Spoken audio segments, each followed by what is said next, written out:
guys, Matt here, and today I'm going to talk about a disc that I see in more bags than just about any other, and that is the Halo Wraith. And generally, when looking at the Wraith, a lot of players bag the Star Wraith, and for a good reason. For your average player, it's got a good amount of speed, glide, and not too much overstability, so it can be controlled. But as they wear in, a lot of times you see guys carrying three Wraiths. They'll have their flippy beat-in Wraith, their newer Star Wraith that's maybe the main workhorse at the moment, and then they'll usually have one that's more overstable. And for a long time, that has been the Champ Wraith. Also with good glide and a pretty good decent amount of stability, they hold up to power just a little bit longer and wear in a little bit slower. So it's a good day, you know, just for windy days, like we have a little bit of today. And typically we see these in a lot of people's bags.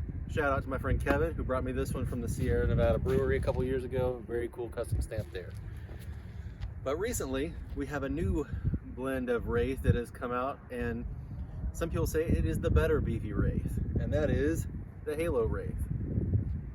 I've got a blank one here. It was F2, it had the stamp wiped, and I got it for a price so cheap that you guys would be mad if I told you.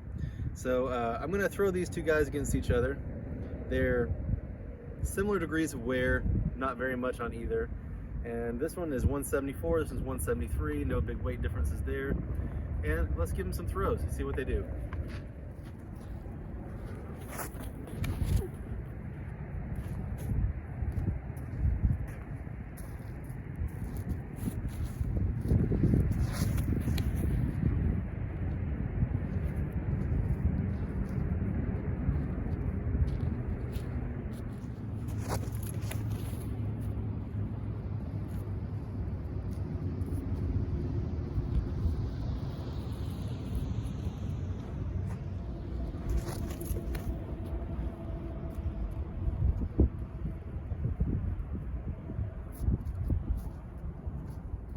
Okay, so on our backhand throws there, they were both within about 15 feet of each other distance-wise.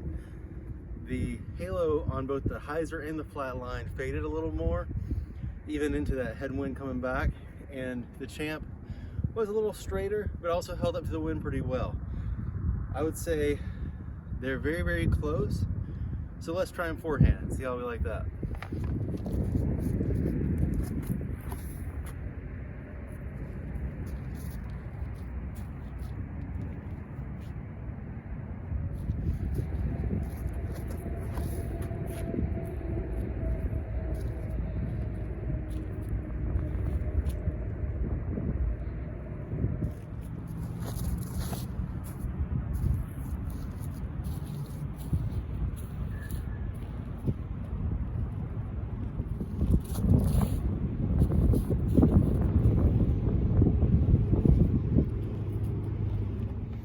Okay guys, so in conclusion, I really don't feel like, for the most part, the difference between these two discs is that great. With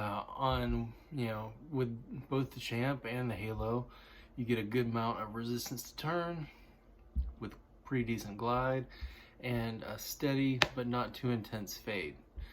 The only difference I found between them is in their both mildly worn stage. These are probably like 8-ish out of 10. I've thrown this one a few years ago, but not a whole lot, and this has been thrown a little bit before I acquired it, but also not a whole lot. The glide is the real main difference between the two. The Champion has some glide. It's got enough dome where it'll get up and go a little bit, but with almost an identical profile of the Halo Star, it's just got a little bit more without sacrificing too much high-speed stability. So what that meant was, on the forehand throw, this one was the forehand throw towards the white building. This one was 470 feet, whereas this one topped out around 445, which is fantastic. Speed 11 driver, I'll take that all day. But that's legit near max distance out of a disc that is not max speed. So very cool there.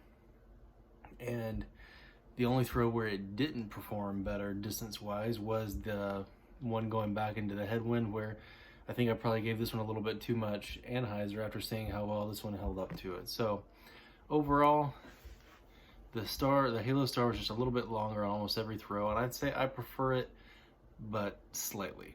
So which is the better Beefy Wraith? You can't really go wrong. They're both pretty good. If you're on a budget, you can find these guys in X-Outs for like 11, 13 bucks, and production line, I think it's 15 normally. And with the Halo, you're usually paying at least 20.